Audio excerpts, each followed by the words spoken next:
Yeah, we are back.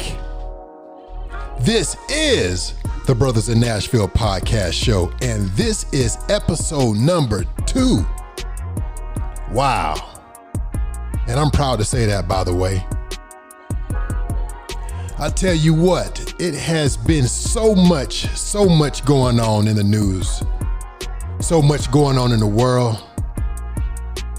A whole lot has been going on since our premiere episode that aired 2 weeks ago.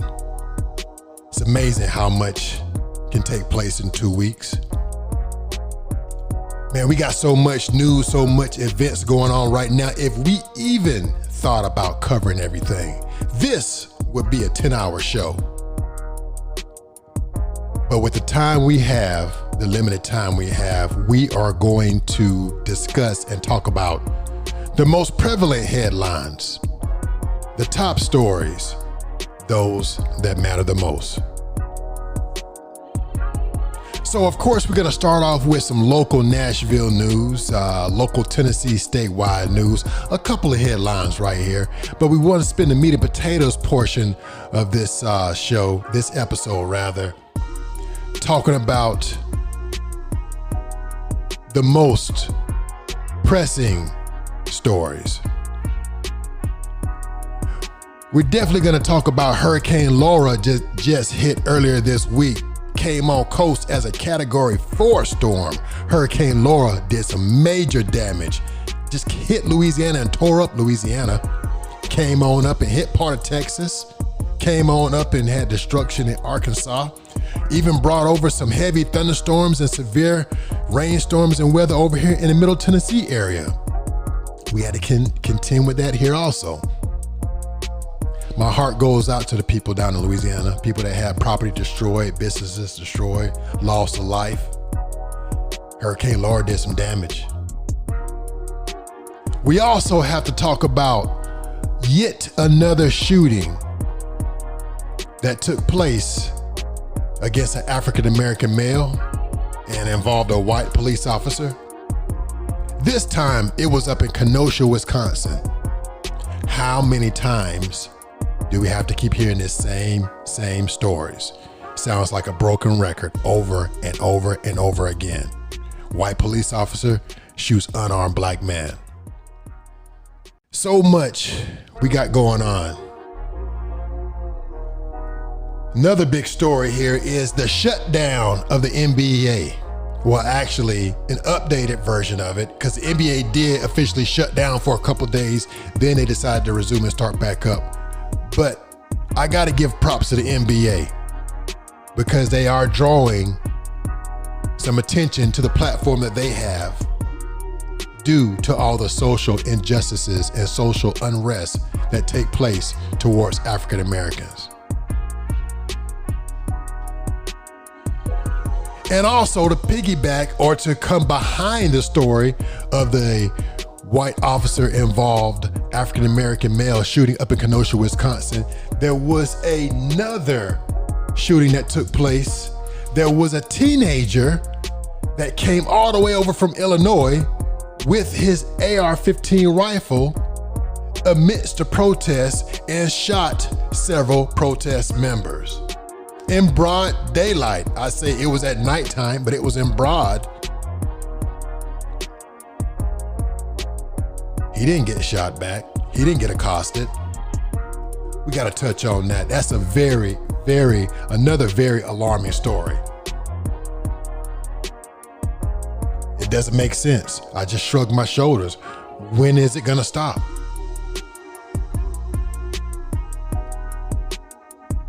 We also have to talk about, and with a heavy heart, a very, very heavy heart, we have to discuss the passing of our beloved actor and our beloved friend. Actor Chadwick Boseman passed away a couple days ago on Friday. We got to talk about the passing of our brother, the passing of a talented African-American male. Amongst everything else, let's break it down. Let's talk about it. So let's go ahead and transition on over to a brief little commercial break, and we'll be right back. Once again, I am your host, Mr. Tennessee 101, and this is the Brothers in Nashville podcast show.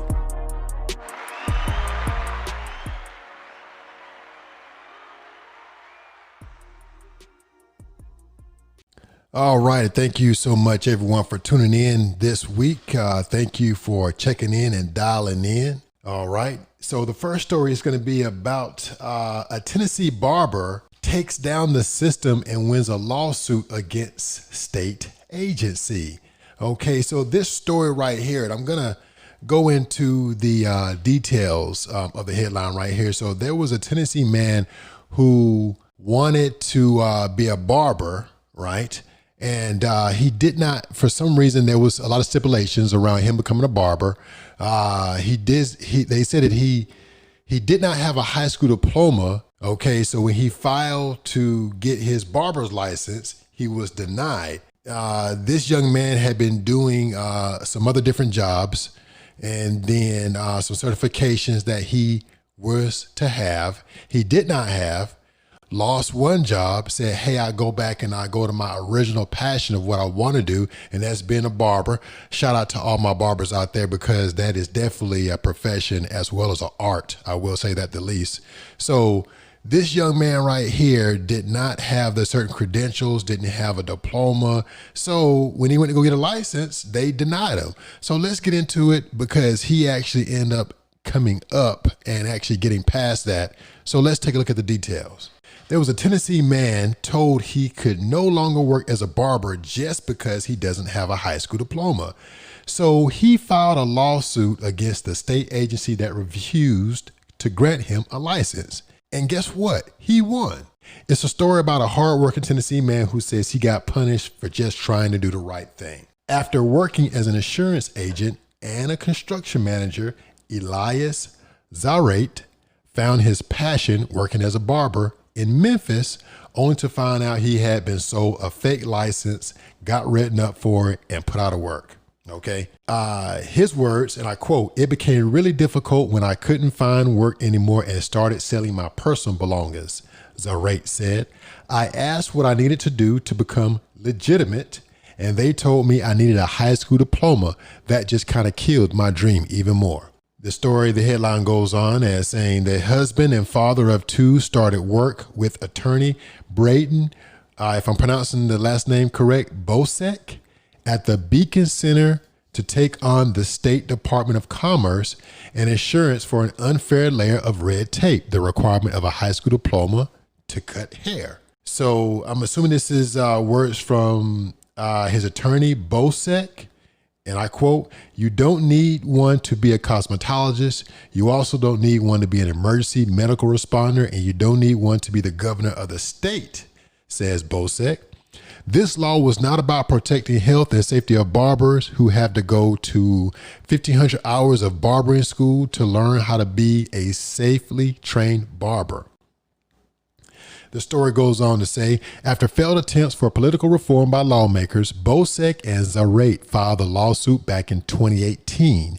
On Friday night, a judge ruled in favor of the plaintiff, and it doesn't just mean Zarate can get back to supporting his family. And I quote, "It means the state of Tennessee can no longer require that persons having an unrelated educational level of attainment to the profession itself," explains Bosek. Tennessee is one of the states that's seen the sharpest growth in these sorts of licensing restrictions.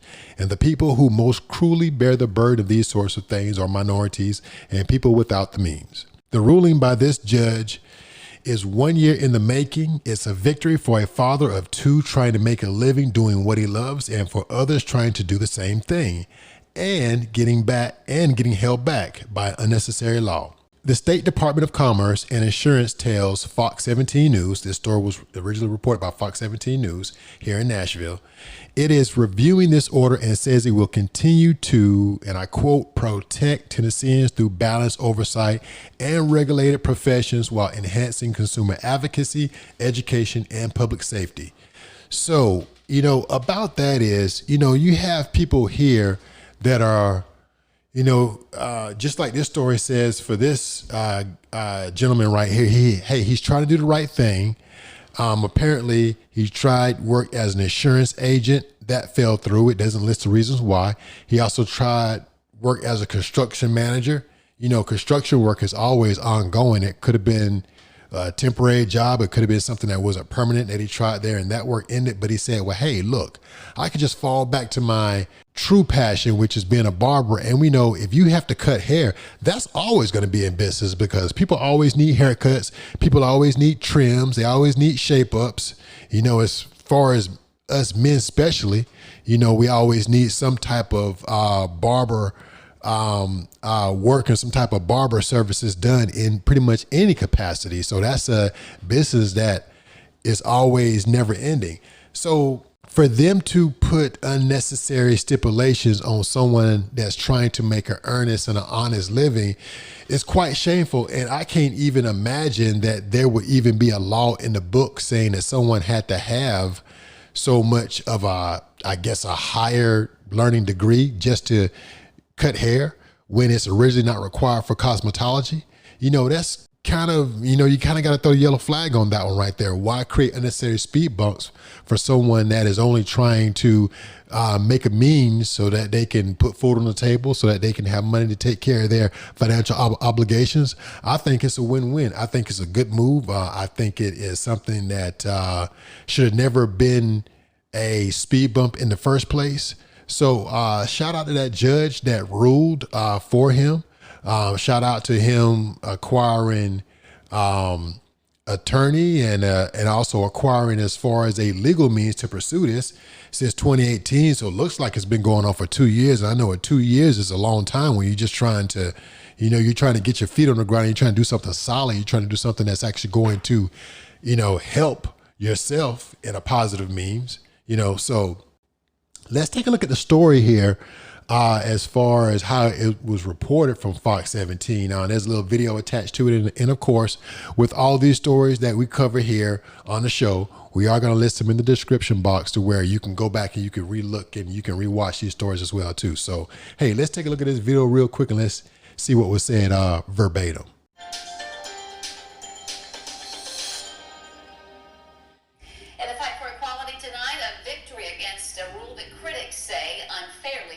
Minorities. A Tennessee man applies for a barber's license, is rejected. He takes him to court and he wins. Fox 17 News' Nikki Jenowitz live tonight outside the Commerce and Insurance Department. Nikki, what does this ruling mean for others trying to make it in this industry? The judge has won years in the making, and it's a huge victory for a father of two trying to provide for his family while doing what he loves, and for others trying to do the same and getting held back by an unnecessary law. It's a story about a hard-working Tennessee man who says he got punished for trying to do the right thing. After working as an insurance agent and construction manager, Eli Zarate found his passion working as a barber in Memphis, only to find out he had been sold a fake license, got written up for it, and put out of work. It became really difficult when I couldn't work anymore. I started selling my personal belongings, and I asked, what did I have to do to get to become legitimate? That's when they told me I had to have a high school diploma. And so that just kind of killed my dream even more. The husband and father of two started working with attorney Braden Buchak at the Beacon Center, taking on the State Department of Commerce and Insurance. Sorry, I pronounced the attorney's name wrong. Buchak. The requirement of a high school diploma to cut hair. You don't need one to be a cosmetologist. You also don't need one to be an emergency medical responder, and you don't need one to be the governor of the state. Didn't know that. Protecting health and safety of the public. Barbers have to go to 1,500 hours of barbering school to learn how to be a safely trained barber. I didn't know you didn't need to have a high school diploma to be a first responder. I'm assuming like a paramedic or EMT, and you don't even have to have a high school diploma to be the governor of the state. Wow, imagine that. That's new news.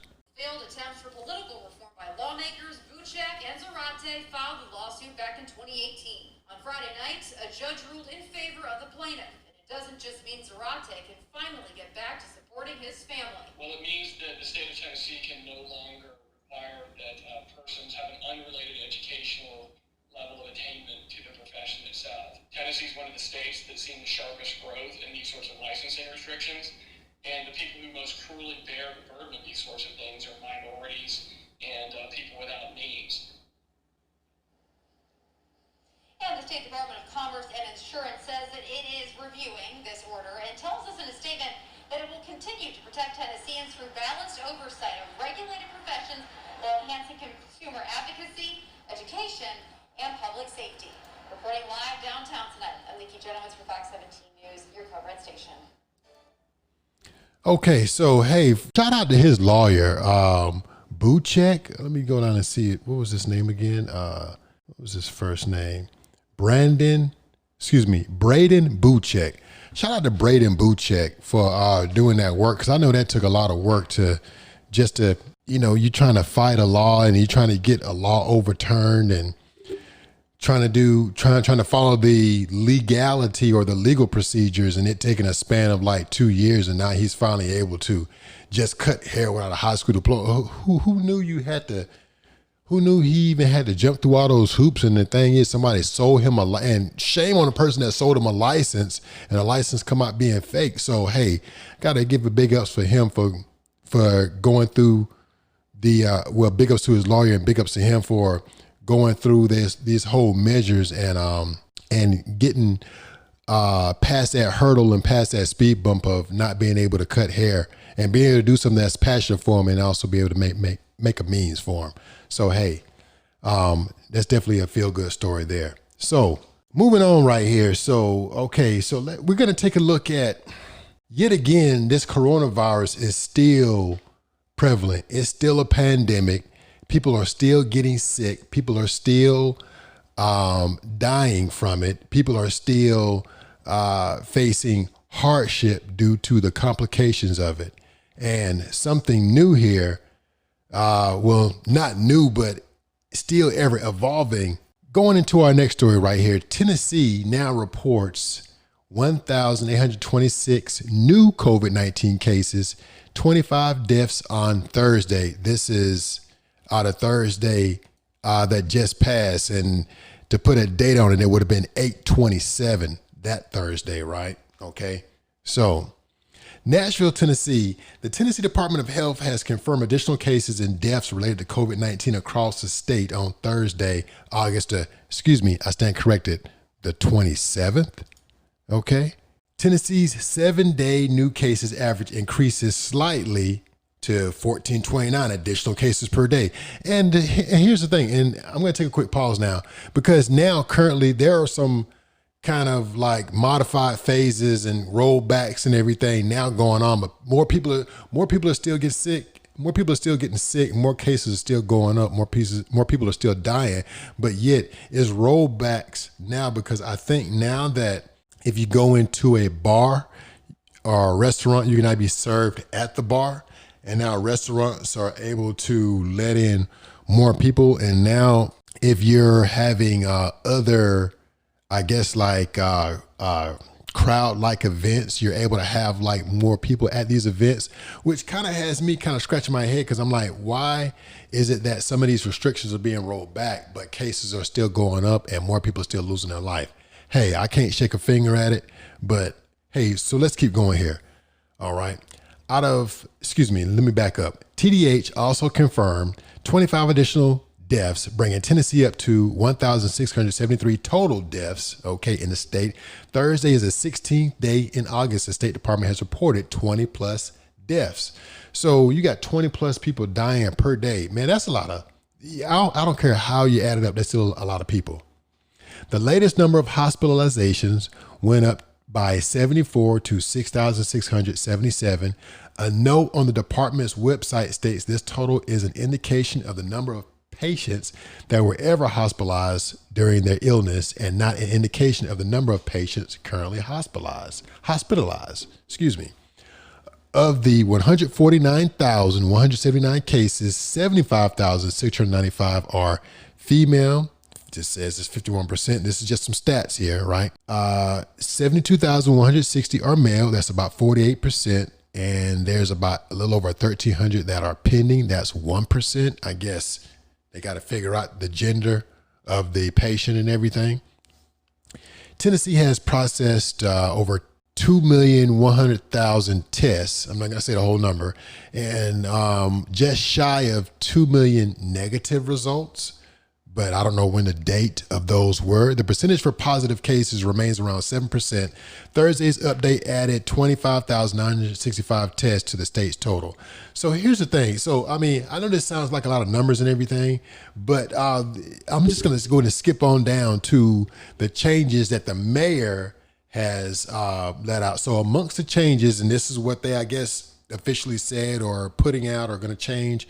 Among the changes, Mayor Cooper said weddings, funerals, and other similar ceremonies at event venues may resume at 1/3 of the capacity or up to 125 people. Now, granted being, it was like a quarter capacity for some of these things, or it was, I guess, none, assuming proper social distancing is followed and masks are worn. Now, how many people are really wearing these masks correctly? Because I'm still going out every single day seeing people not wearing masks correctly. The mask is around the chin. Their nose is all the way out exposed. They're walking around like lolly dilly diddy do, like nothing else ain't going on. And I've actually went into stores and seen groups of people. They wear the mask to get into the store, but once they get in the store, then the mask comes down and turns into a chin strap. So how's that helping anything? I don't know. But hey, here we are. And it also goes on to further say, and this is reported by Fox 17 here in local Nashville. The mayor said transportainment will also be able to resume at half capacity with a maximum of 10 people who must all belong to the same party. Masks must be worn while standing. Okay, for anyone that's not familiar with what transportainment is, here in Nashville, transportainment is actually a business.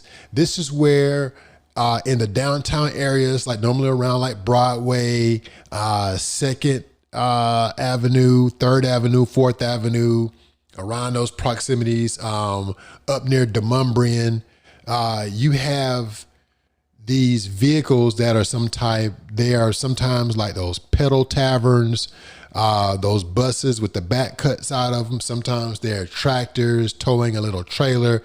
People are on it. A lot of, you see a lot of bachelorette parties. You see a lot of kind of like people getting together and kind of like having a good time, you know, kind of on the little party buses, the party vans, the open back buses, the pedal taverns, they kind of have their kind of spirits in hand and they're having a good time. So these are what we call transportainment businesses here. So those are going to be able to resume. And most times these transportainment businesses are frequented by out-of-towners. So here's the thing. Because people coming into town, who's to say, we know they're not getting tested immediately when they come to Nashville. Who knows if they even got tested before they come to Nashville? But a lot of these restrictions, as I mentioned earlier, are going to be rolling back. But there's nothing really stopping or really subsiding with the coronavirus. It's still prevalent. It's still going on. People still getting sick. People still dying. So when you guys check this out on this little link right here, it has a very interesting graphic. I thought this graphic was actually one of the best things because it's going to show, it's kind of like a moving line chart, right? That starts on or around March 11th and goes all the way up until current date here in August. And this chart actually shows the cases per county in the state of Tennessee. If you have a quick moment, just check out this graph right here. Just hit the link. This is going to be the link right here. That is, I don't know. It's probably going to be the second one down, I think, when I put it in the description box about the community health coronavirus and Tennessee reports. On this graphic, like I said, it's a very, very interesting graphic. It gives a line chart based on the counties, and it shows the thousand or some counties only are still in the hundreds, but you know, some of the other counties, some of the larger counties, like here in Nashville, Davidson County, Shelby County, which is like Memphis area, Cordova, Collierville, all those places in Shelby that make up Shelby County, Rutherford County, which is Murfreesboro, Smyrna, Laverne. This little graphic actually shows this chart right here, and I thought it was very, very interesting. So take a look at that graphic if you like to do so. Okay, so moving on here. I thought this was an interesting story, and I thought it was worthy of a quick speak. On this right here, this is local businessmen start a school to get more minorities into tech positions, okay? We're going to give this a quick little read right here and take a look at it because this is something that was actually very interesting to me. It's maybe interesting to some of you others out there as well too. So let's get into it here. So 2 local men are making it their mission to get minorities into the tech field. Only 3% of the tech field is made up of people of color. Now, I don't know how much this makes up with as far as when you say people of color, because if you ask me, I don't really sway to use people of color because that can mean a lot. But for the sake of this story, that's what we have here. Now, many companies and cities like Nashville are vowing to add more diversity to their departments. For local businessman, Joshua Mundy, the idea came on a trip to Texas with the Nashville Chamber of Commerce. And I quote, this is from Mundy. I saw all these tech hubs and tech innovation centers in Austin, but I didn't see anybody that looked like me, Mundy said. And let me just divert right here. This story is also reported by, as originally reported by Fox 17 News here in Nashville. So continuing on. He immediately reached out to his friend Quan Clark about starting a school that gets minorities into the tech field, which I think this is a very good idea. If you're going to start a field to train people to get more people into the tech field, that's definitely going to garner some attention. Okay. So, and I quote, it's called Pivot Technology. Pivot Technology Schools, a 20-week accelerator teaching data analytics, web development, and cybersecurity, Monday said. There are high-paying jobs that minorities hold only 3% of worldwide. A quick breakdown of metro jobs that would fit into these categories shows that around 14% are held by African Americans. We've heard over and over that we are looking and we cannot find minority talent, Clark said. So we want everyone to understand that at Pivot, we are creating a pipeline full of diverse minority talent, and we are looking to partner with anyone interested in hiring minority tech employees. We reached out to Metro to see if this was something they consider. We did not get a response before the story was published. And this is said by Clark, either Clark or Mundy. Mundy and Clark say the biggest barrier to getting minorities into these jobs is just lack of exposure. Once we started this company and started exposing people to the opportunities in tech, people just started flooding us, Clark said. I got to say, now that's a good thing. If once they put it out there, people are interested because, you know, sometimes as a person, as a black person, as an African-American person, all you really want to do is just have that one little door. You get that one little opening to get your foot in, then most times you can kind of take it from there. You just need that opening. You just need someone to give you that one opportunity, someone to kind of pave that one way. And hey, most times, most African Americans will find a way to make it happen. Okay.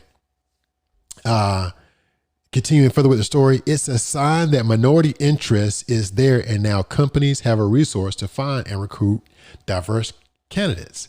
So far, they've had 30 people go through the program and another 40 sign up for the one that starts on August 25th. That was just last week, looks like.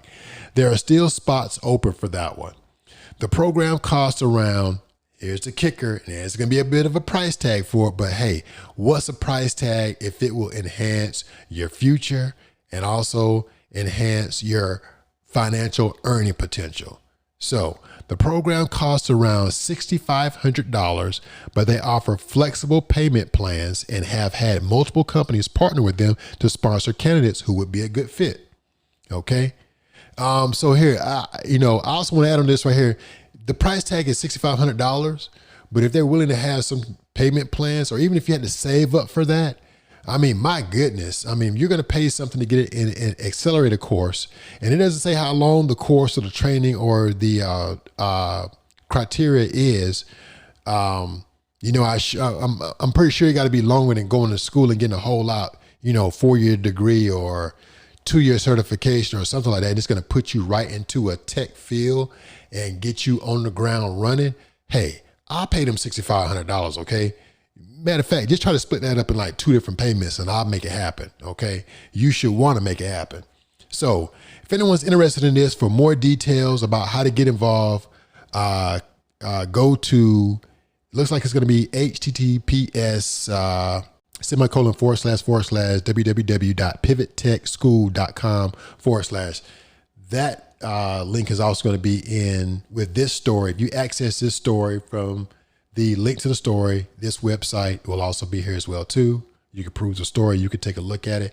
I think this is a very good thing with these two brothers putting together between, go back to their names again here. This is Joshua Mundy and Quan Clark. I think this is a really good thing these two guys are putting together right here. Okay.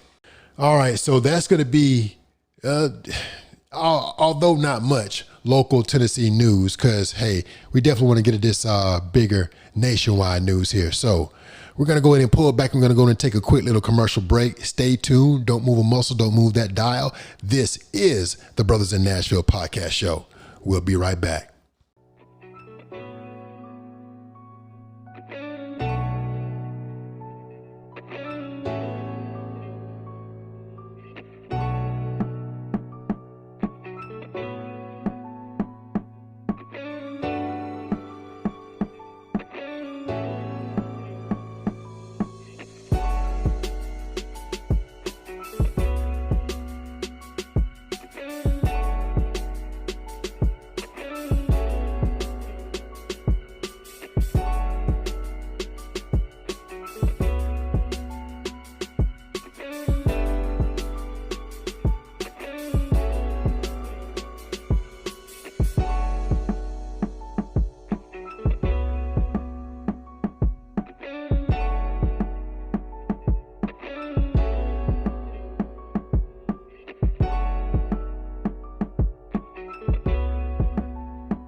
Okay, thank you guys for tuning back in, ladies and gentlemen. We are back. We are back. Okay, so going into nationwide news right here. So this is definitely something that this story right here was so baffling. Okay, this story was so unusual and so shocking. I had to fit it into the podcast show for today, right? So I'm just going to go ahead and get right into it because this story is, like I said, it's baffling, it's weird, it's scary, it's very, very frightening. It's a story to where you kind of have to question the events that take place, okay? So let me just get right into it. There was a 20-year-old woman who was pronounced dead after first responders got to her, did not sense or find any vital sounds. The young lady was pronounced dead. They shipped her off to the mortuary or to the funeral home or something, but she wasn't dead. She actually was alive, okay? Shocking, I know. So let's get into it here. So this is in Detroit, Michigan. And this story right here, I found this story reported by Fox 17 Nashville News, but it was relayed from the Detroit affiliate. Okay. A 20-year-old woman was declared dead on Sunday. This is a week ago, right? Was declared dead on Sunday until a funeral home actually found she was alive, officials say. The Southfield Fire Department says they arrived at the home just after 7:30 a.m. on Sunday. The woman was unresponsive and they performed CPR and other life-reviving methods for 30 minutes, according to the department. Fire officials say they determined the woman had died and she was released directly to the family who made the arrangements with a funeral home. Okay, it gets stranger. Here's the full statement from the Southfield Fire Department. And I quote, this is the statement that they released locally. At 7:34 a.m. on August 23rd, 2020, Southfield Fire Department paramedics arrived at a home in Southfield on a call for an unresponsive female. When paramedics arrived, they found a 20-year-old who was not breathing. The paramedics performed CPR and other life-reviving methods for 30 minutes. So they say. Given medical readings and the condition of the patient, it was determined at that time that she did not have signs of life. The official statement goes on to say, because there was no indication of foul play, as per standard operating procedure, the Oakland County Medical Examiner's Office was contacted and given the medical data. The patient was again determined to have expired, and the body was released directly to the family to make arrangements with the funeral home of their choosing. Okay. Story goes on to say, the Southfield Fire Department say they are not currently releasing personal information on the patient, and they recognize that this is a difficult time for the patient's family and with respect to the privacy of the patient. So here's the thing, right? And I pulled up several stories of this right here. So this, and I should just go to play. Hold on. Let me just go and just play the video right here, right? Let me just go ahead and just play the video and then let you hear it for yourself. And then I continue to get some additional commentary.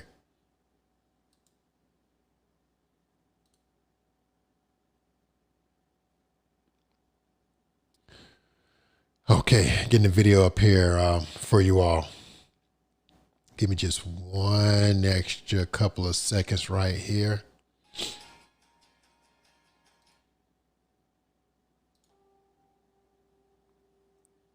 Okay, apparently this video, okay, is just playing and words are coming across. The words are just kind of coming across the video from what it's showing here. So let me just go ahead and just move on from that. And then just go ahead and give you my commentary, because I thought it was going to play the news clip, but this was actually something a little bit different right here, just showing, I guess, just the words here. So here's the thing. Imagine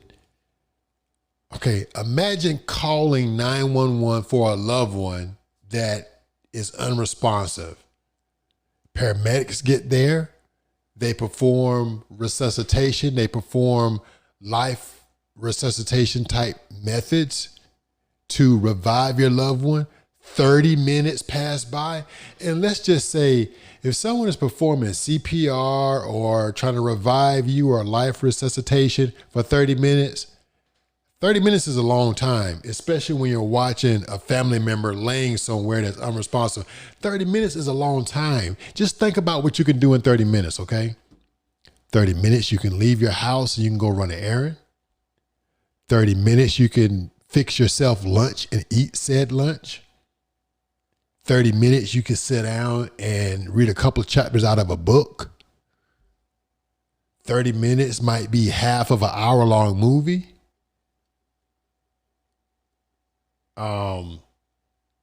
30 minutes is, 30 minutes is a long time. 30 minutes is like your break, your lunch break at work for some of us. Okay. 30 minutes is a long time. So the thing is, if these EMTs, these paramedics, these fire paramedics, whomever they were that come by and they attempted to resuscitate this young lady, this woman, and then said that she had expired and they did not get any signs of life. Man, you know what? Somebody should be suing them, because think about this. They ship your loved one due to the parameters and the protocol there. Since it wasn't no foul play, they said, hey, it's no foul play. Nothing was awry. Protocol is we give the body back to the family, and the family just shipped the body straight to the funeral home. Okay. Imagine being somebody doing all that and your loved one go to the funeral home, and then you get to the funeral home, find out your loved one is actually alive. That kind of lets me know something about this story doesn't quite add up. Okay. I don't know what, because think about it, because the other clip I pulled up for this story, and this other links attached to this. So you can search the story, you can Google it, what have you. You can pull up the other news clippings. One of the clips that I pulled up said that the funeral home attendants were getting ready to go ahead and embalm her. Okay. So she's laying up on whatever gurney they have at the funeral home. They were getting ready to inject her. Well, actually, I don't know if they were getting ready to inject her, but they were like putting together the embalming fluid, like getting it all ready and everything, because they got to put so much embalming fluid inside you based on your body weight, based on your stature. They take certain measurements based on height, weight, gender, how much embalming fluid is going to take, because they basically have to flush out your body. They basically have to, no, don't get me wrong. I'm not a funeral home person. I'm not a embalming specialist, but if I'm not mistaken, they have to drain all your body fluids out to put the embalming fluid in, because the embalming fluid is what keeps your body until they get ready to bury it. So of course your body stops the whole decaying process. So here's the thing. They were getting ready to do all that, and then all of a sudden this young lady comes back alive. Imagine that. Imagine not only somebody doing that to your family member, imagine being the person laying on the gurney, right? Shocking, isn't it? It's so baffling. It's so weird. How can anyone come to a person, pronounce that person dead, or before they pronounce them dead, they do life resuscitation or they do reviving type steps for 30 whole minutes? That's half an hour. Okay. And then the person get to the funeral home, and then they get ready to embalm the person, drain the fluids, and the person just there, and then they're back alive. So, there's definitely someone, and we all know who that someone is, of a higher power, was watching over this young lady to say, hey, it just wasn't her time yet. Hey, who knows? She could have had one of those near life death experiences. That's yet to be said, but that's scary. Okay. That's definitely scary. All right, so moving on here. So we gotta touch on this devastation that was taking place down in Louisiana. Louisiana is just got hit totally hard by Hurricane Laura that came through earlier this week. I'm going to read through this story right here. There is also, with this link right here, once you check this link in the description box if you choose to do so, this link is going to include some drone footage that was taken from down in Louisiana. It's going to show a lot of destruction. I'm talking about buildings where the roofs are blown off of it. Once you go to this link here, it's going to show what looks to be a hotel that has the roof blown off of it, and you can see inside the hotel rooms. I mean, total devastation. It just kind of amazes me what type of force Mother Nature can be when things such as natural disasters take place. So my hearts go out to the people down in Louisiana that got hit really hard. That's down on the Gulf Coast, period. It's such, if you live anywhere near the coastline in that Gulf Coast portion, that's in the Gulf of Mexico, that part of like Texas, Louisiana, that little tip of Mississippi, and that Florida coastline right there. I mean, it's always, can be hit with a hurricane at any given time. Those hurricanes can go either way. And I think at the time it was 2 hurricanes that came back to back. It was one that came through first, and then Hurricane Laura was the second one that came through within about 24 hours later and just mollywopped that whole region down there. Okay. So going into the story right here, and it's a lot of pictures here too, a lot of visually shocking pictures. Going to the story, this story was reported by NBC News right here. Okay. Hurricane Laura tore roofs off buildings, snapped massive trees like twigs, and left huge stretches of southwest Louisiana underwater. Dramatic aerial video showed a drone hovering over Lake Charles, Louisiana, recorded the devastation brought on the community, which is also about 150 miles east of Houston and 200 miles west of New Orleans. You got a snapshot right here. Someone shared on Twitter a view of their house before the hurricane and 24 hours after the hurricane. So I guess this person right here probably knew their house was going to get hit because this house is destroyed. The roof is off. The pillars that covered the little patio are stripped and torn away. It's all kind of wood and stuff laying in the background. The ground's torn up and everything. So you can clearly see the devastation. Continuing on here with the story, the Category 4 storm packed sustained winds of 150 miles an hour, making it the most intense storm to have made landfall in Louisiana in 164 years. The last island storm of 1856 also had sustained winds of 150 miles per hour. I mean, it's just, you can't even imagine how horrific 150 miles an hour winds are, or how powerful that is.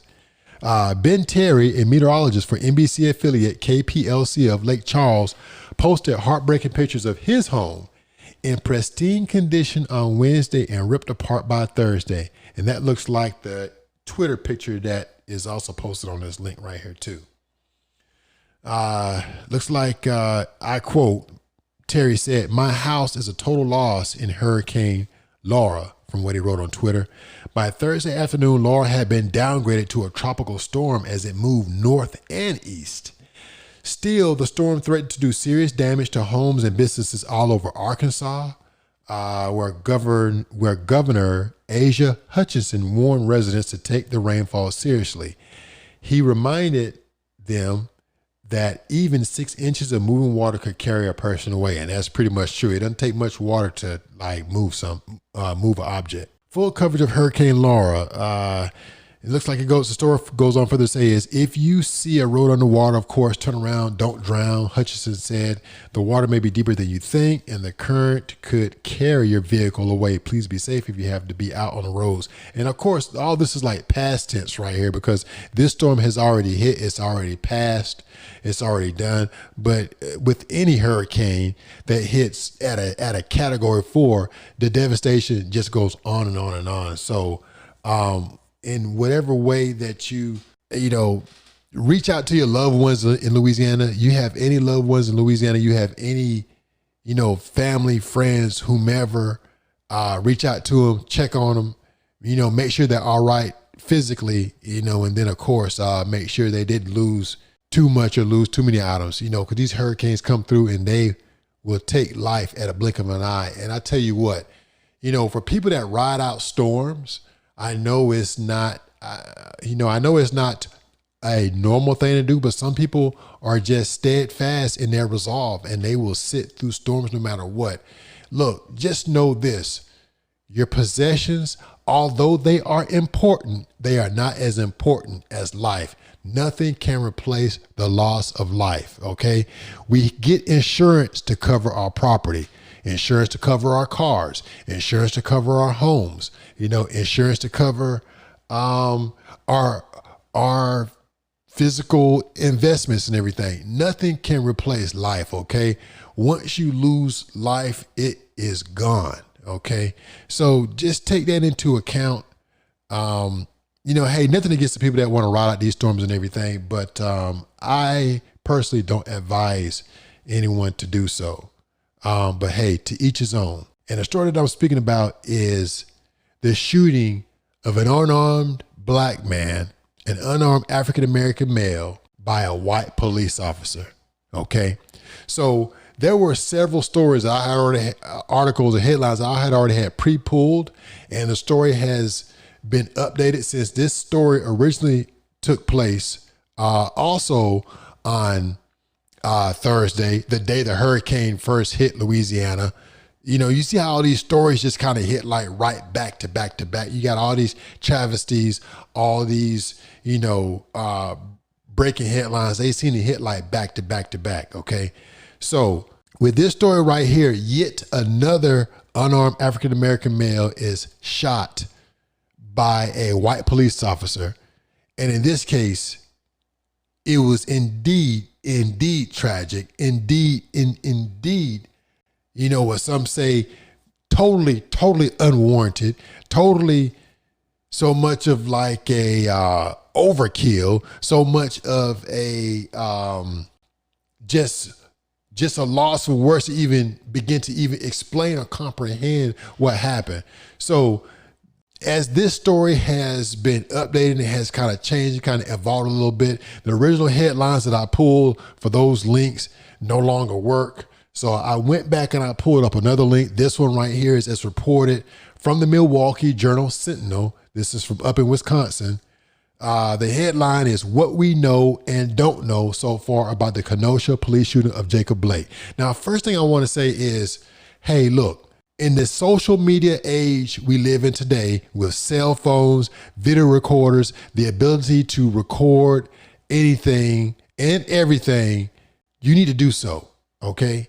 I will be the first person, and others will also agree, if you are African American, if you are involved in any interaction with the police, if you think you're doing right, or if you think you see someone that is involved doing right. Now, hey, look, some of the details are still not in with the story right here, but if you even feel, if you have a gut feeling that you're going to be involved in something with law enforcement, whether you are directly involved in it or you are indirectly involved in it as a bystander, go ahead and pull out your phone, go ahead and start recording.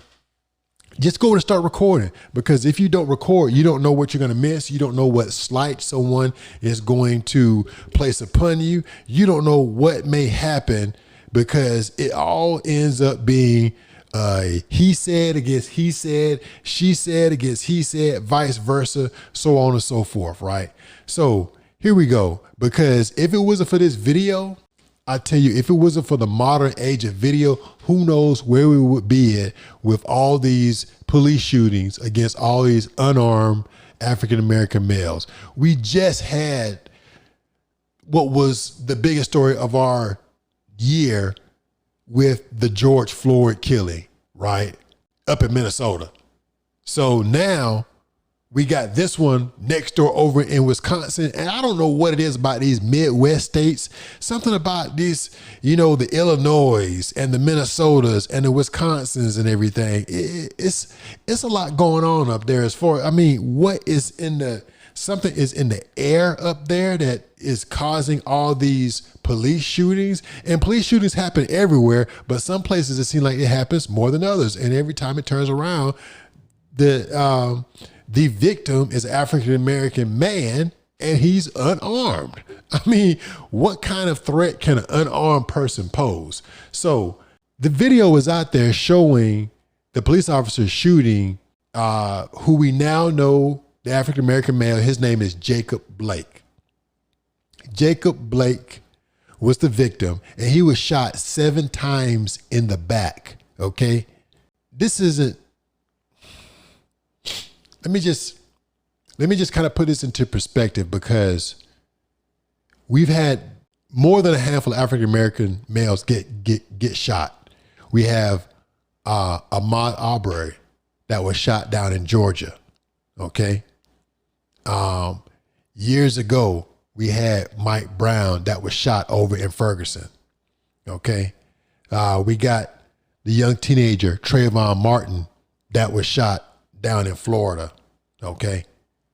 You know, and then we have, it's so many others that the name just doesn't come to my front of my mind right now that have been shot in some way, shape, form, or fashion. And now we are getting these shootings on video and on recording. And it's almost like we have to still prove that we were the victims.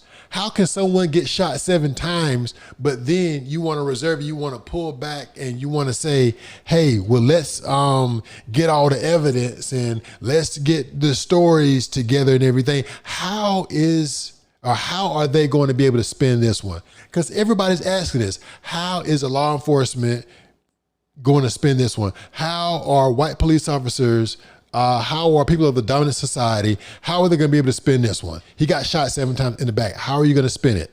Okay. How are you going to, you know, they can't spin. They were trying to spin the killing of George Floyd with the officer, Derek Chauvin, that got down on a knee and cut off George Floyd's circulation when he's telling repeatedly, I can't breathe, I can't breathe, I can't breathe. It's being videotaped. They can't spin that because he's on videotape. He got a knee on the man's neck, pressure point, cut off the circulation, and then unfortunately, he expires. You can't spin that. This guy gets grabbed. Now, granted, being the video was out there, okay? And I don't want to get ahead of myself, because this story, if you watch it and you read the details, if you are African-American person, you will get emotional watching this. I don't care how old you are of an African-American person. I don't care what part of the country you're from. I don't care what year you were born and raised in, older, younger, middle-aged, what have you. You will get emotional when you read the story, because I know I got emotional when I saw this on the news when I woke up that next morning. Okay. So the video is out there and it's circulating. And, you know, the person who took this video, you know, I have to say, they were in the right place at the right time, because now we're hearing that there were several videos from several different vantage points, right, to see what was going on. So it's going to make it very, very hard for these individuals that are in the dominant society, these officials who are trying to take the defense of the white police officer that shot Jacob Blake. It's going to be there's no way that they can spin this. There's no way where they can twist or contort or turn the story to be something that is not other than what it actually is. So if you've seen the video and the video is out there, the video is very, very graphic. Do not let God forbid, I hope, I know it probably already has, do not let anyone younger than the age of an adult look at this video. It is very disturbing. Children should not watch this video. Someone who is very dramatically emotional probably should not even watch this video, but it's out there, right? And it actually shows the incident as it takes place.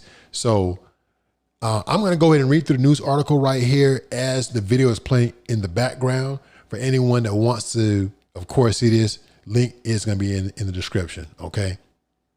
So, and like I said, the video is graphic. Viewer discretion is also advised on this video. It's not for the faint of heart because it is very, very emotional. It's very, very telling. So here's the thing. So on August 23rd, Kenosha police officer Rustin Shesky shot Jacob Blake 7 times in the back after Blake walked away from officers and was attempting to enter a small SUV with his 3 children in the back seat. So this brother had 3 kids in the vehicle. This officer shot him or at him in the back 7 times, because other articles say 4 bullets hit Jacob Blake, not all 7 of them, but still 4 times, 4 out of 7. I mean, hey, but kids were in the car. Now the video does show him walking back to the vehicle. The video shows him walking away from police officers. And by the way, when the video cuts in, it already shows that the officers have the guns drawn on him and he's walking back to the vehicle. Now, there's no audio with this video, so we don't know why he was walking back to the driver's side door, but the guns were already drawn on him before he walked back. Did he walk back to the vehicle to turn the vehicle off? Did he walk back to the vehicle to get something that he was instructed to get by the police officers? We don't know why he walked back to the vehicle, because we do know that we have had stories where African-American men have gotten shot by police officers that have told them to do one thing, then the police officer ends up shooting them. See the story of the shooting of Philando Castile, if I'm pronouncing his name correctly, that took place back in Minnesota. I don't know, 2 years or so ago. Philando Castile, if I'm pronouncing his name correctly, I'm not for certain, but look it up. That was an instance to where the police officer told him to reach for his ID. He reached for his ID, and then the police officer shoots him point blank range. So we don't know why. So before any speculation takes place to defend the police officer that shot Jacob Blake, we don't know why he walked back to the vehicle. You know, and then other stories past this article say he was reaching for a knife, or there was a knife present. There was a knife. They say there was a knife in the vehicle, but they still haven't said what type of knife this was. What type of knife was it? Was it a pocket knife? Cell phone video of the shooting exploded across social media and ignited a firestorm of sometimes violent, destructive protests in Kenosha in the days since. And they're still protesting up there, by the way. I don't know how much of it has died down, but I know they've been putting in that work up there in Kenosha. Okay. Some questions have been answered about that interaction between Blake and police on Sunday. Others remain. Here is some of what we know. And like I said, this is all reported from the Milwaukee Journal-Sentinel.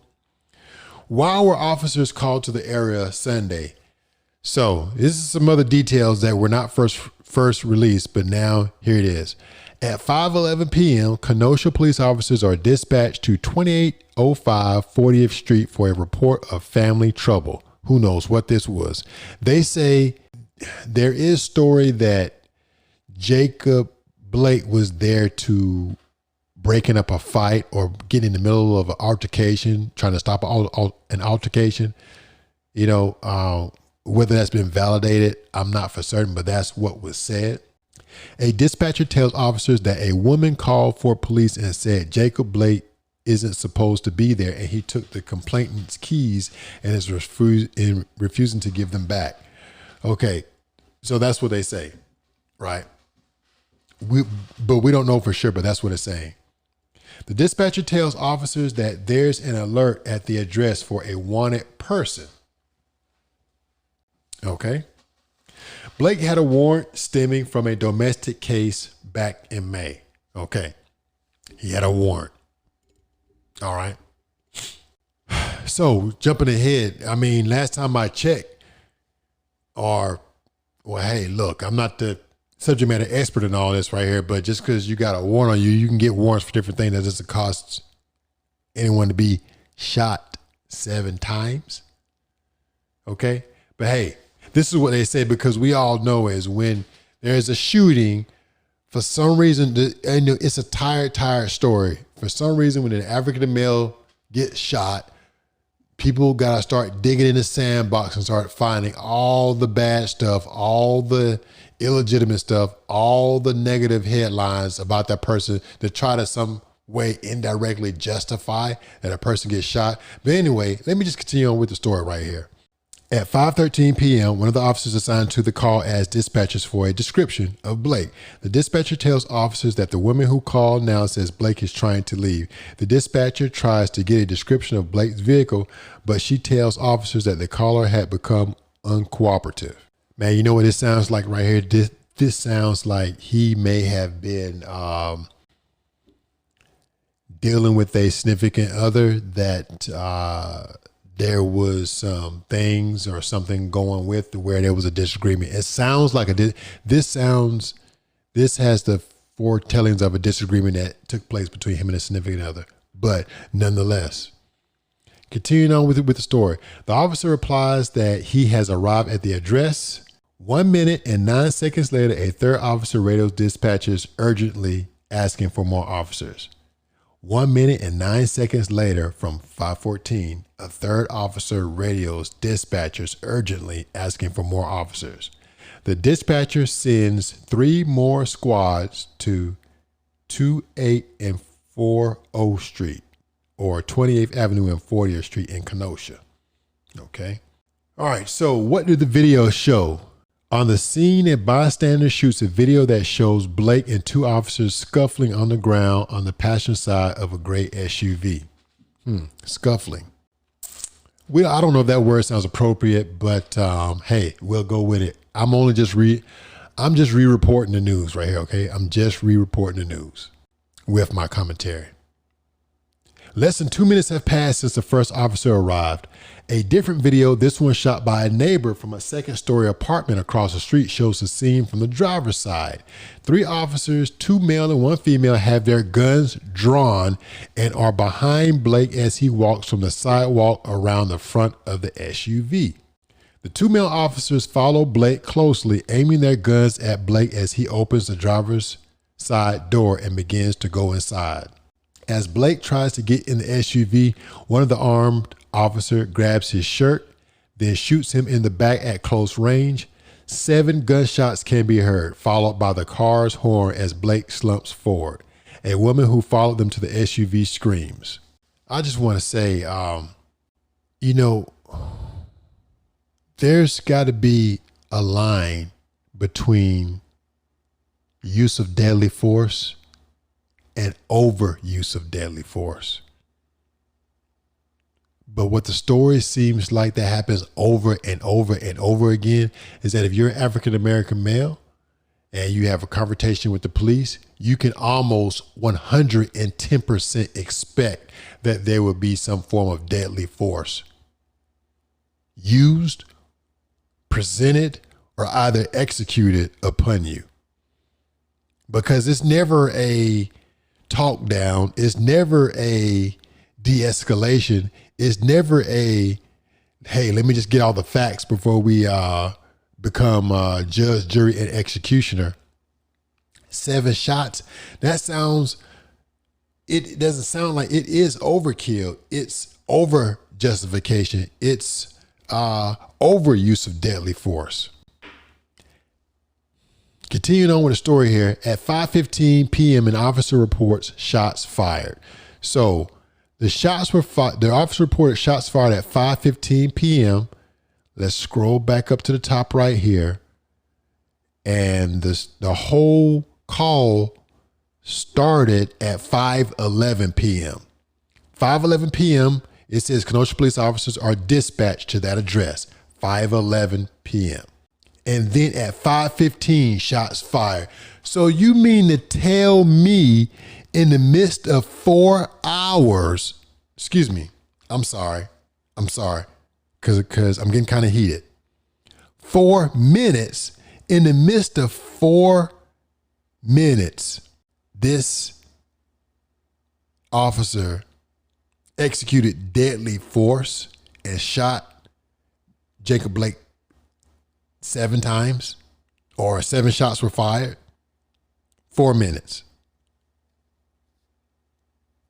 from start to finish.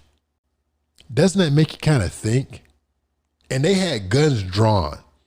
No attempt to it doesn't sound like there was any attempt to de-escalate.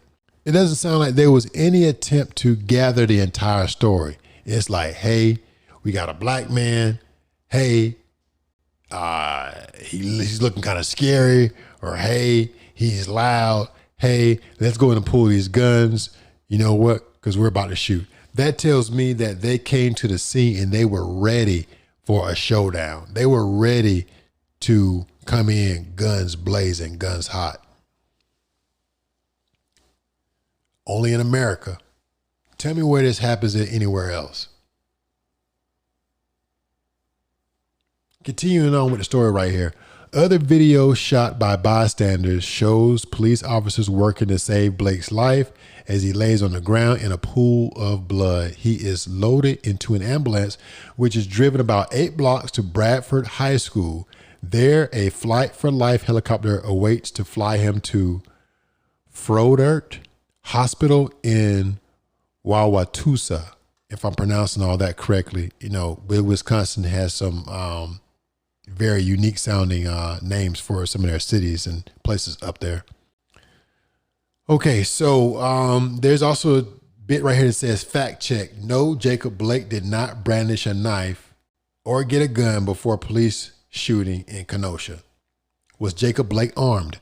The question is key to understanding police officers' actions in the case and whether Shesky's use of potentially deadly force may be found to be justified in this case. Okay, look, let me just take a quick little pause right, because some of you all may have already seen updated stories of this, and now they're saying Jacob Blake is in the hospital, but he is paralyzed from the waist down.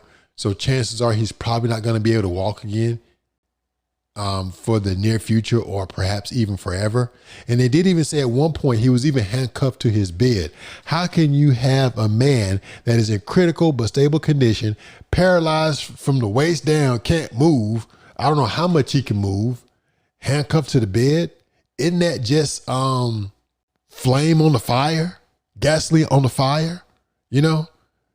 But it has been since that I have heard that they have taken the handcuffs off of him. But of course, they say he's still in the hospital. They say he's still in critical condition, and the man's paralyzed. Can't walk, can't move his lower extremities. Who knows what else is paralyzed? Continuing on right here. So let me just back up here. The question is key to understanding police officers' actions in the case and whether Shesky's use of potentially deadly force may be found to be justified in this case. To date, authorities have released little information on the matter, but what has been put out is not entirely clear. From the Wisconsin Department of Justice, one thing is clear: there was no gun found at the scene. A knife was found on the floorboard of Jake's SUV, officials said Wednesday, but nobody had said what type of knife it is. Who knows? It could very well have been a pocket knife. Who knows? I want to get those details. According to a DOJ statement, Blake admitted that he had a knife in his possession, but it is not clear whether Blake held that knife during the Sunday confrontation with police, was reaching for it, dropped it in the car, or was doing something else. Who knows? They need to get this story out, and they need to get the story out soon, so we all know. Attorney General Josh Call and his spokeswoman would not elaborate on the statement. Okay. So we'll wait for that. Kenosha police officers are not equipped with body cameras. Imagine that. Further on with the story, officers have dashboard cameras in their squad cars, but it is unclear whether any part of the shooting had been captured on those cameras. Many would-be sleuths online have pointed to video of the shooting as proof Blake let me back up. Many would-be sleuths online have pointed to video of the shooting as proof Blake was armed, but the grainy object visible in Blake's hand could be a knife or something else. Some have speculated sunglasses. So we already got people already, because people are going to try to gumshoe this thing and try to piece together what they think is not, and they're not experts. They're not, what do they call it? Cyber forensic experts or anything like that. But they're trying to figure out what he had in his hand. We don't know what he could have had in his hand. Okay. He could have had a ball's fist. He could have had some other inanimate object. We don't know yet. Continuing on with the story. The man who said he made the widely shared cell phone video from across the street, 22-year-old Rayshawn White, told the Associated Press he heard officers yell, drop the knife, as they scuffled with Blake before the shooting. The audio captured by White is inconclusive, obscured by the shouts of onlookers, though there is a phrase or two that could be interpreted as drop the knife. White said he didn't see a knife in Blake's hands. We don't know. Hey, they could have just, who knows what's true and what's not true. They could have been yelling. We all know that the only thing these law enforcement officers have to say is they were in danger for their life, or they were in danger for the life of their fellow officers. Black man gets shot. No one will challenge what the officers say. And all the blame goes on to the African-American male or the black person. Blake's lawyers said he was unarmed. His father told the Chicago Sun-Times, my son didn't have a weapon. He didn't have a gun. He did not have a gun. And Blake's attorney, Benjamin Crump, said in a statement Thursday, Jacob did nothing to provoke police. Witnesses confirmed that he was not in possession of a knife and didn't threaten officers in any way. Imagine that. So we got to find out what was true. So this story goes further on to say, it goes further on to talk about like when can officers shoot someone? Is it ever allowable to shoot a suspect in the back? So continue to read through this story right here. This is very, very, it just kind of takes us back because it's 2020. And out of all these killings, out of all these police shootings, people are, we as African-American men, African-American males, black people in general, we're still being targeted,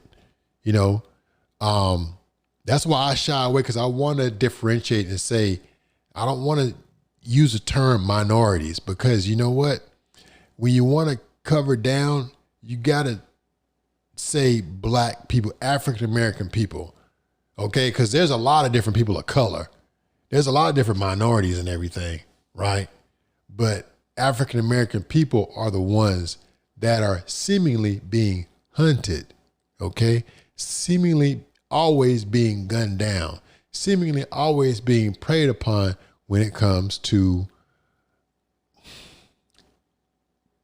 law enforcement. The situation is not getting any different. It's not getting any better.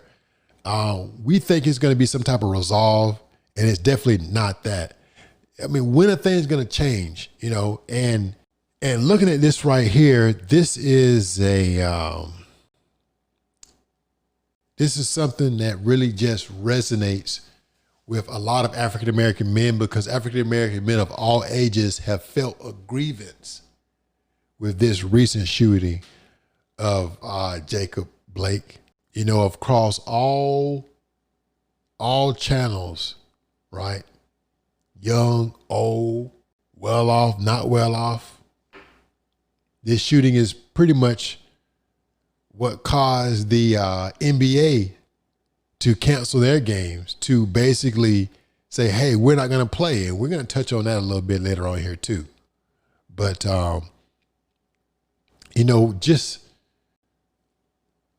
we have to be cognizant of what's going on and say, hey, when is a change going to take place?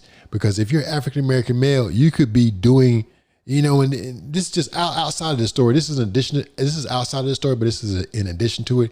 You could be doing the right thing. It doesn't matter what your background is.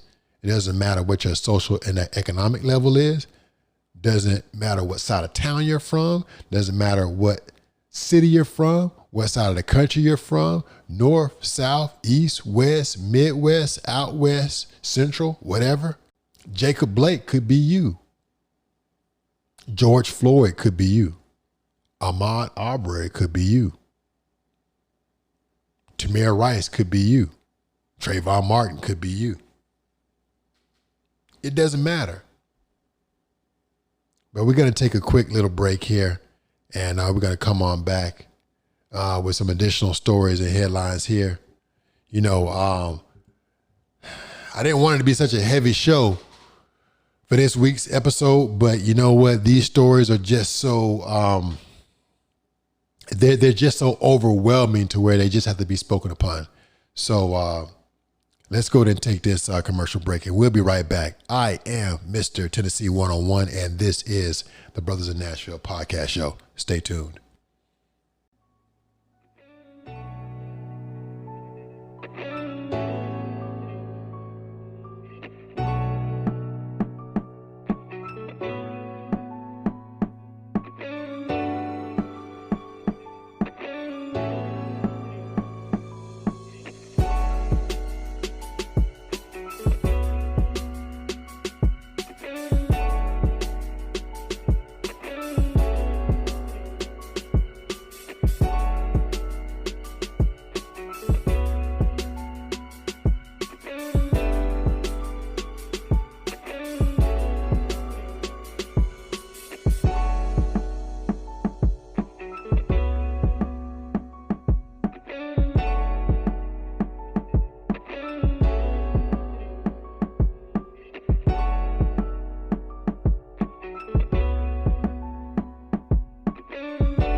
All right, we are back.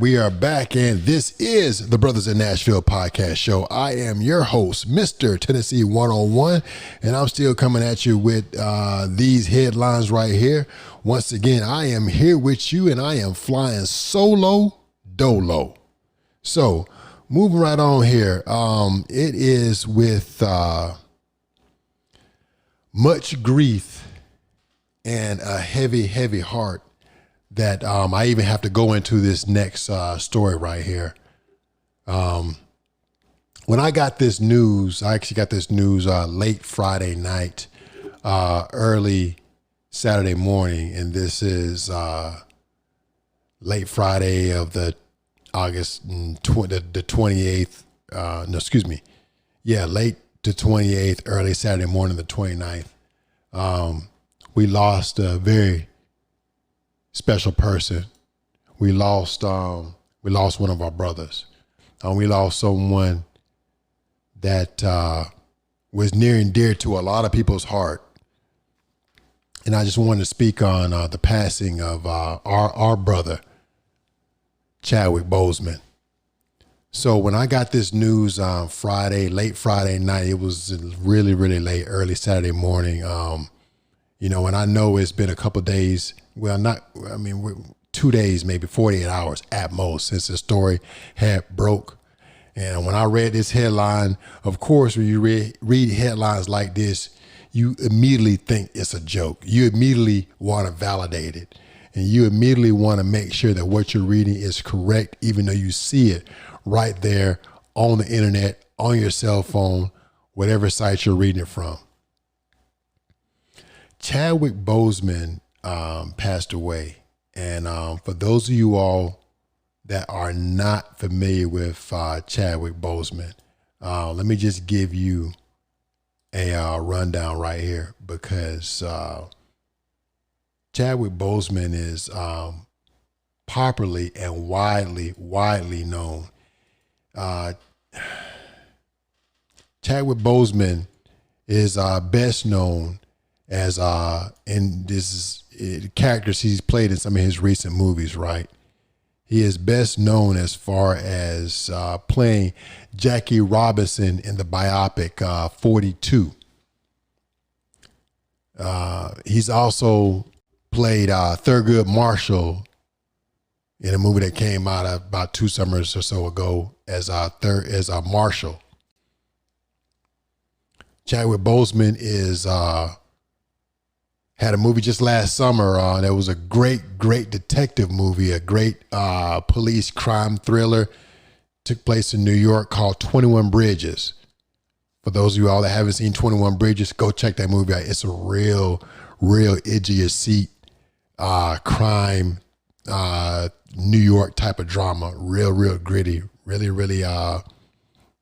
some good acting portrayed in 21 Bridges. But Chadwick Boseman is most known for his prolific role in the Marvel movies as the Black Panther. Okay. He had his first appearance in the Marvel Cinematic Universe in the Captain America movie Civil War that first portrayed the Black Panther character, right?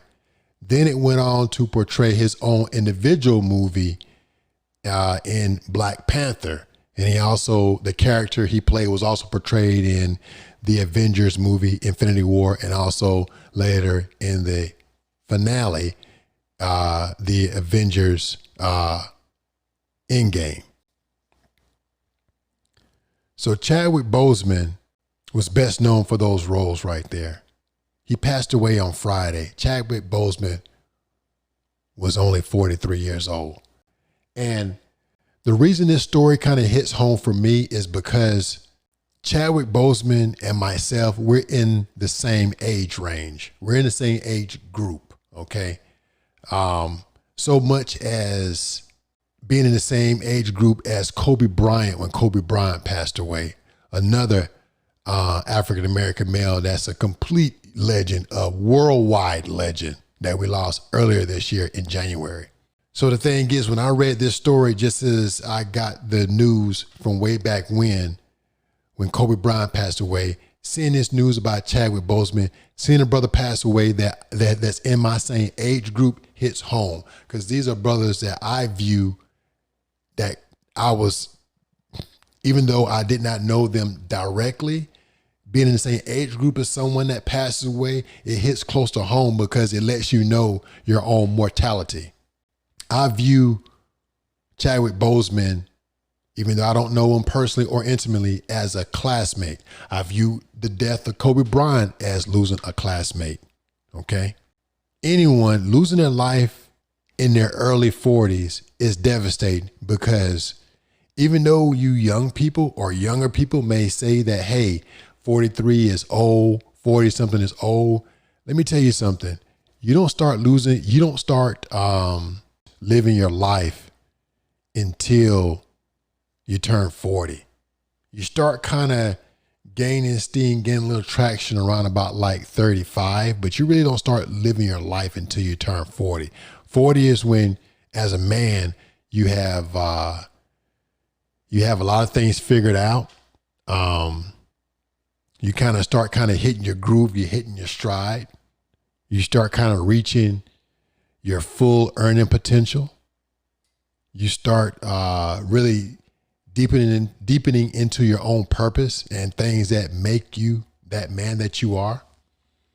So for him to pass away and to lose his life at 43 definitely hit home real close for me. Boseman, and this story is reported, and this is tons of articles about Chadwick Boseman already, and it's just only been a mere 48 hours since his passing. But this story was actually reported by radio.com, WFAN. It's also like a sports radio as well too. But it just so happened that, this headline, has taken precedence over a lot of other headlines thus far. The article goes on to say Boseman was diagnosed with colon cancer 4 years ago, according to his official Instagram. He died at home in the Los Angeles area with his wife and family by his side. His publicist, Nikki Fioravante, told the Associated Press. And I also saw something just today that he married his girlfriend about 6 months ago. They said it was his longtime girlfriend. And I think with him doing that, I think he may have known it's almost a precursor, like he may have known that his time was coming short, because a few months ago, there were some pictures released of Chadwick Boseman, and Chadwick Boseman was looking extremely frail. He was looking very sickly. And of course, these pictures are circulating around on the internet, but if you compare pictures of what Chadwick Boseman looked like while he was filming the Black Panther movie and the Avengers movies, he was pretty much toned up. He was extremely toned up. He was extremely cut. He wasn't a overly muscular brother, but he was definitely toned up to where you could see, muscular definition in his build and in his frame. But as of late, pictures that were circulating of him several months ago shown him as being very frail and very weakly, but he still had a smile on his face. He still, seemed kind of like jovial and everything, but he just seemed very sickly. And for those of us that know movies and know actors, know that movie actors fluctuate on their weight when they're going to start a new role, when they're going to be featured in another film. They have to, lose weight or gain weight based on the role that they're playing. A lot of people thought that this was just going to be for like another role, right? Another film that he was playing. Some people thought it might have been for the Five Bloods movie that he just recently done that was released on Netflix through Spike Lee. Shout out to Spike Lee. I haven't seen The Five Bloods yet, but it is on my to watch list. Okay. I believe you can only check that movie out via Netflix. It didn't get released on the theaters. Of course, a lot of movies went straight to streaming platforms since the coronavirus and movies have been shut down. A lot of people thought that the weight loss was for that. But then again, it was still something that was quite, unusual for someone of his stature and of his previous frame. So if you check out I believe this is the Instagram for Chadwick Boseman. They released a statement for him, and I'm just going to read through this statement right here. And of course, you all can look this up for yourselves. And it's a black and white picture released of him, and he has a grin, a smile, ear to ear, and it is vintage Chadwick Boseman. So I think this picture that they posted, with it being black and white and showing that very picturesque smile of Chadwick is a good look. It's a good memory from him, because when someone passes away, you always want to remember that person in the best of times and in the good times, and not what they look like when they leave this earth. So the Instagram post goes on to say, "It is with immeasurable grief that we confirm the passing of Chadwick Boseman. Chadwick was diagnosed with stage 3 colon cancer in 2016 and battled it these last 4 years as it progressed to stage 4. A true fighter, Chadwick persevered, through it all and brought you many of the films you have come to love so much, from Marshall to The Five Bloods, August Wilson's Ma Rainey's, Black Bottom, and several more. All were filmed during and between countless surgeries and chemotherapy. It was the honor of his career to bring King T'Challa to life in Black Panther. He died in his home with his wife and family by his side. The family thanks you for your love and prayers and asks that you continue to respect their privacy during this difficult time. It also goes on to further say that Boseman had not spoken publicly about his diagnosis. I did find another headline that said that he had mentioned it like one time on his social media, they say. But that was pretty much it. You didn't hear him talk about it. You didn't hear him, make a big deal or story about it, but he kind of dealt with it, and he still continued to work and shoot these magnificent movies for the past 4 years. Because we know if we go back 4 years, that's pretty much all those Marvel movies that he had been in. Because if I'm not mistaken, it's 2020 right now. I think with it, I want to say, I don't quote me, but I think the first movie that he was in as far as Marvel wise was Captain America Civil War. And I want to say that was probably back in 2016. Could have been 2015, but I don't know. Look it up. But Chadwick Boseman has been in a lot of great movies. I mean, just going back, as I mentioned, 21 Bridges, the Thurgood Marshall movie, the Marvel movies, Avengers Endgame, Avengers Infinity War, the Black Panther movie, the Captain America Civil War movie, and amongst all that, still working, still producing, still putting out these highly touted, these widely popular movies amongst it all. He was a true warrior at heart. And as everyone says, rest in power, King, because he truly was Chadwick Boseman truly was an icon. And I'm trying to say this without getting kind of choked up right now, because I'm looking at his pictures right now from his Wikipedia page. And of course, when I first pulled this, it was already, it was released on Friday, late Friday night, early Saturday morning. It was already released that he had passed, that he had died. It has his, when you pull that Google page, when you're searching for someone, and it has like a brief little intro or brief couple of sentences about the person. It shows when they were born, who their spouse is, their nationality, all that stuff. It already had died August 28, 2020. 2020 has been a year of epic proportions. So we have, I think as a whole, we have lost so much in 2020. We've lost so many good people in 2020.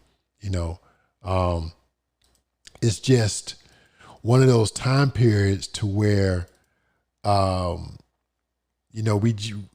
we really can't put it into words, the people that we have lost, because just 2 weeks ago on our first show, we even reported that we lost comedian great Tyler Craig. He passed away. He was 54 years old.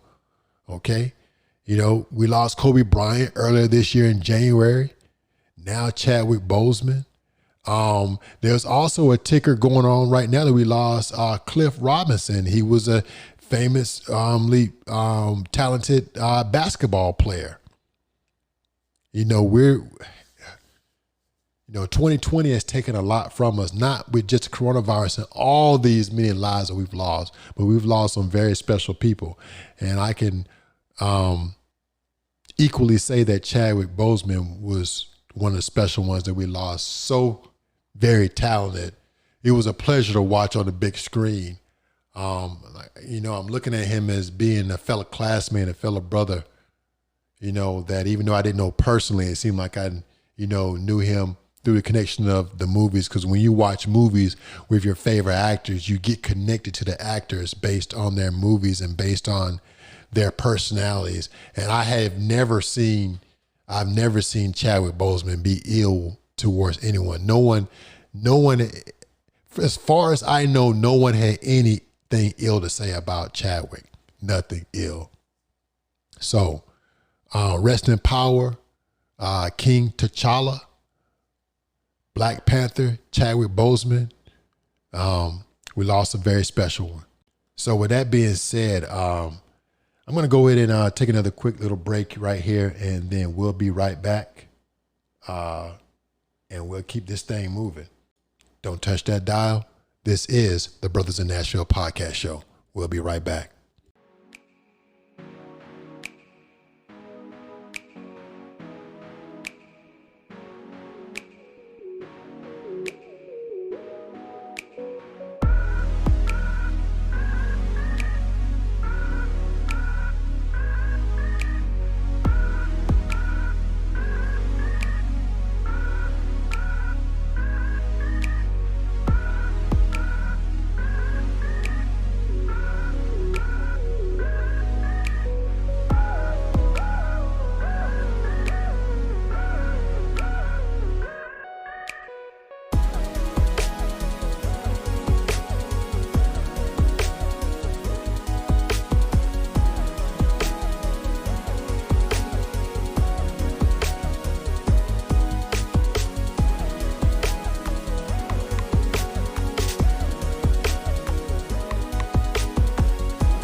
Okay, and we are here. We are here.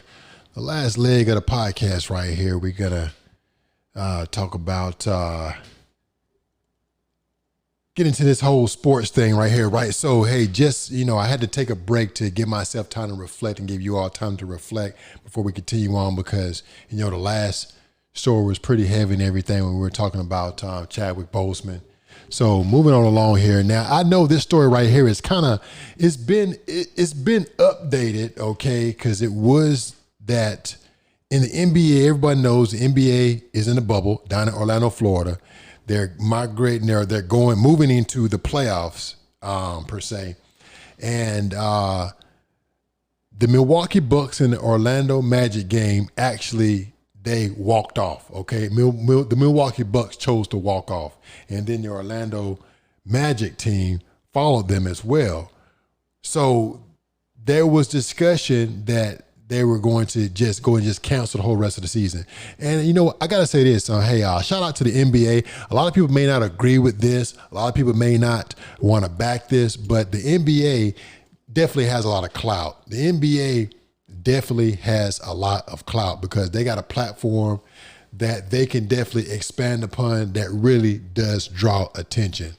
And you know what? A lot of things that happen in the sports world take their cues from what takes place in the NBA. The NBA being an organization that is prevalently, majorly, I don't know what the percentage is I know it's in the high 90s, African American led. Definitely, the NBA definitely uses their platform. They got one of the best. They definitely use their platform as far as making an impact. They got one of the best commissioners in sports, hands down, in their commissioner, Adam Silver. And, I just got to get an NBA props for taking it this way and for using their platform to draw some attention to what's going on with all these social injustices that's taking place against African-American people today, right? So this story has kind of changed. It's kind of been updated. So I'm kind of give you the kind of abbreviated, updated version and everything, right? So as far as the NBA, now this actually took place. This was back on back on Thursday, I believe it was here. Okay, so let me square back up on my mic right here. Okay. So the NBA postponed Thursday's playoffs games, right? Just did like all the games were done. You know, they said, hey, we're not playing. We're going to go ahead and pull this thing back. And there were a lot of discussions on whether or not they were going to just cancel the whole rest of the season and just say, hey, to heck with it. Because, you know, you pull the NBA playoffs off, away from television. Now you got networks scrambling to fill these time slots. You got a lot of money. Even though there's no fans going to NBA games, NBA's in the bubble, the NBA still generates a lot of revenue, okay? As far as like, you know, a lot of merchandise sales, TV spots, things such as that nature right there. A lot of revenue is still coming in. And of course, down in Florida being where they're playing at, shout out to them. So let's get in this story right here. So, and like I said, this is a bit of an update. Hours after NBA players decided to continue the season after an emotional week in their protest over the police shooting of Jacob Blake in Kenosha, Wisconsin, the league postpones Thursday's games and will look to resume on Friday or Saturday. If I'm not mistaken, they actually resumed on like Saturday. We had the first couple of games back because I know the Lakers closed out their series against Portland, so they're of course moving on. NBA playoff games for today will not be played as scheduled. NBA Executive Vice President Mike Bass said in a news release, "We are hopeful to resume games either Friday or Saturday." There is a video conference call meeting scheduled later this afternoon between a group of NBA players and team governors representing the 13 teams in Orlando, along with representatives from the National Basketball Players Association and the league office, and NBA Labor Relations Committee Chairman Michael Jordan is to discuss the next steps, okay? The season was in jeopardy after the Milwaukee Bucks refused to take the floor for Wednesday's Game 5 against the Orlando Magic. The league postponed the rest of the slate, although LeBron James was quick to point out on Instagram the players were boycotting, not postponing to play. Players met for more than 2 hours late into Wednesday night with the Los Angeles Lakers and Clippers indicating they wanted to stop. They were going to pull the plug, point blank period. The players reconvened Thursday morning and decided to continue.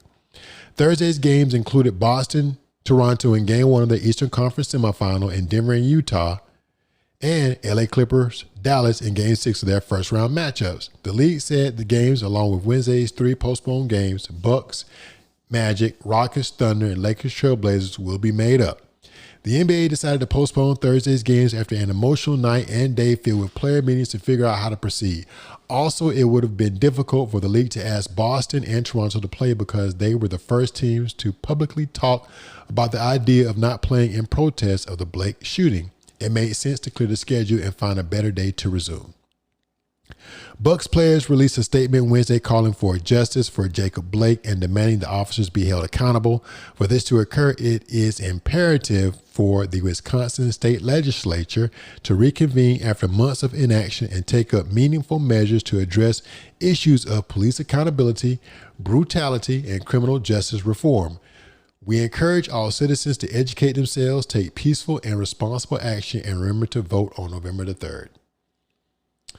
So, to kind of further elaborate on this right here, even though the NBA games are coming back, it's not without being said that we need to keep in full focus the injustices, the indiscriminate over policing, the unjustifiable actions of a brother being shot 7 times. Take notice so that there is some type of change, because what we have going on right now cannot continue. It cannot go on. It cannot continue to put us in a position of being forever in harm's way, because any way you look at it, any way you add it up, black men are still getting shot. Black people are still being over policed. We are always being looked at as a threat, even though we're unarmed. And things will continue to be the same unless some type of mitigating change is put in place. So, of course, this link will be down in the description. You can read more into it here. And there's also a joint, and I also pulled some other headlines from like some of the other popular sports casting, sports channels talking about this right here. The story has further developed, but you can go ahead and pull the link so you can take a look at it yourself as well too. Okay. So just another quick little shout out right here. This is one little quick little story. LeBron James, he gave a little bit of a tribute to Chadwick Boseman at the NBA playoffs right here. Shout out to my man LeBron James, throwing up the Wakanda sign for Chadwick Boseman. Definitely a gesture of goodwill and good remembrance as far as, giving that kind of like Wakanda pose for Chadwick Boseman. Although it's not much else that can be said, it's just so many heartwarming thoughts have been poured out. And also I do want to, shout out to all his Avengers and fellow Marvel cast members and fellow actors. So many other additional actors gave their condolences for Chadwick Boseman, right? Excuse me. I'm sorry, y'all. Excuse me. Gave their condolences for Chadwick Boseman after the fact. I had this tab pulled up. I think I went ahead and removed it. I think I X'd out of this tab right here because I did have it pulled up. Anyway, it was a link, and if I find the link, I'm gonna put it back in the description right here as well too. Chadwick Boseman's castmates, across the Marvel movies, some of his fellow actors gave some really, really heartwarming condolences and words based on his passing across their social media platforms. And this is a story. Here it is. Here I have right here. This story right here is actually posted on deadline.com. Black Panther family mourns the death of Chadwick Boseman as Avengers assemble to pay tribute update. So I'm also going to include this right here as well too. You can look over it and see all these heartwarming messages that were left for him as well too. And we're going to go in and close this thing out because I am hitting my time threshold here. But without further ado, let's go ahead and close this thing on out right here. Okay. So we're going to go ahead and take another really, really quick commercial break. I'm going to come back with this ending topic right here. Stay tuned. This is the Brothers in Nashville podcast show.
All right, and to round this thing out, I am back. I am here, yours truly, Mr. Tennessee 101.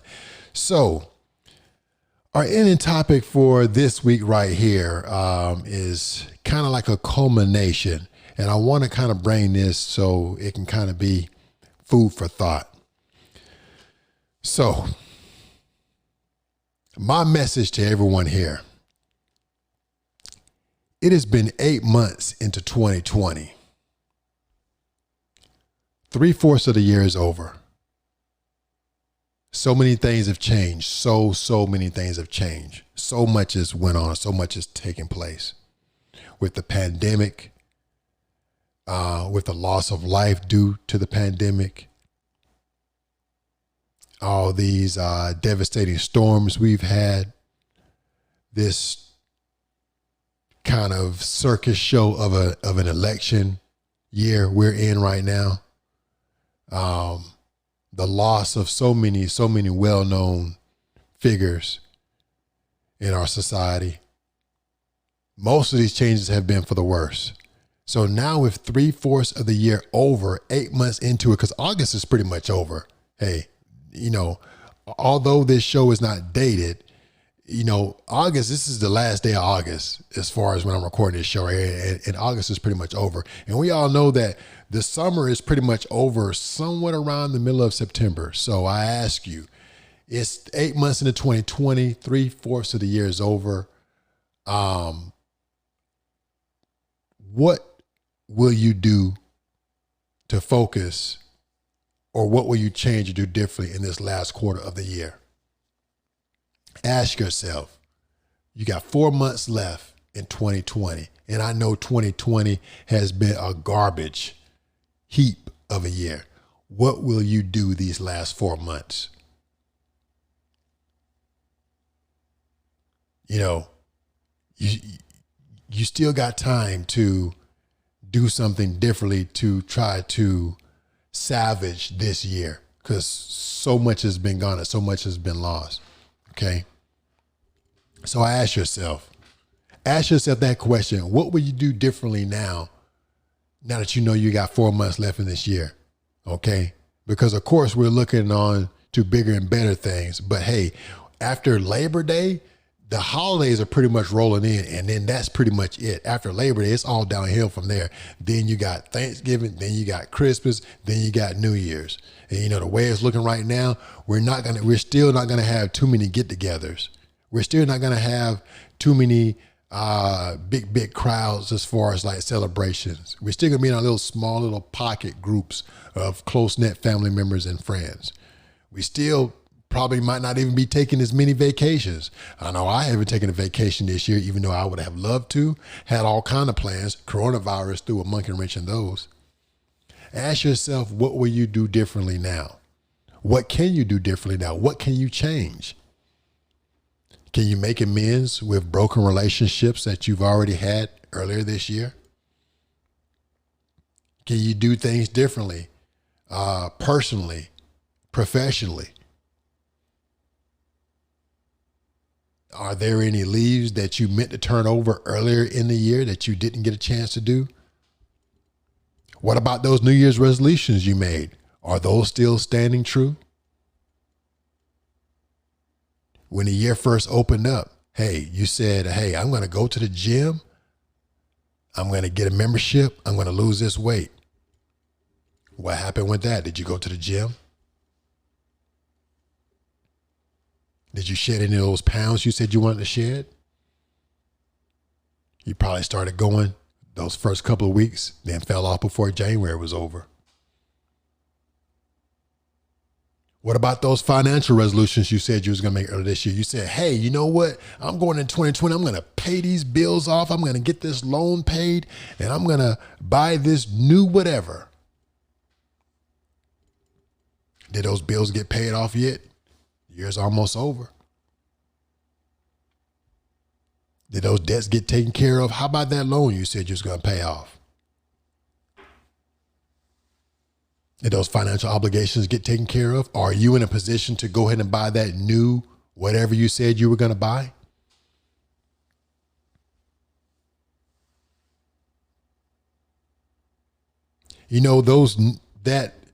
That new obstacle or that new thing or that goal you made that you said you wanted to tackle for 2020. Did you start on that goal?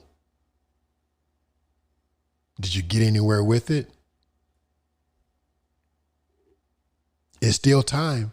It's still time for you to course correct and go in a different direction to get closer to, if not finishing those goals, at least tackling them, at least coming to where you can face those goals. Go ahead and pull back and just self-reflect and take a look at things that you can do differently now that we're 3/4 through the year. I know it's a lot of things that I'm looking at. I know it's a lot of things that I started to tackle, that I kind of fell back on, that I started to pick back up on. I have a handful of goals right now that I know I've already accomplished, and I accomplished 3-4 of those goals. Got a couple more left. At first I was going to push them to the side, but no, we're not going to do that. We're going to get back focused. We're going to get back on track. Think about those relationships you said you were going to mend in 2020. You said, hey, I'm going to do this in 2020, and I'm going to make sure I make amends with this person. I'm going to make amends to say this differently. I'm going to make amends to think this way differently. Did you do any of that yet? Did you change that train of thought?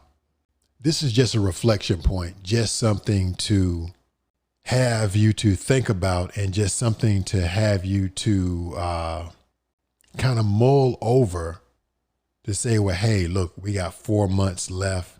We have still some time to salvage 2020, even though 2020 seems unsalvageable, to say the least.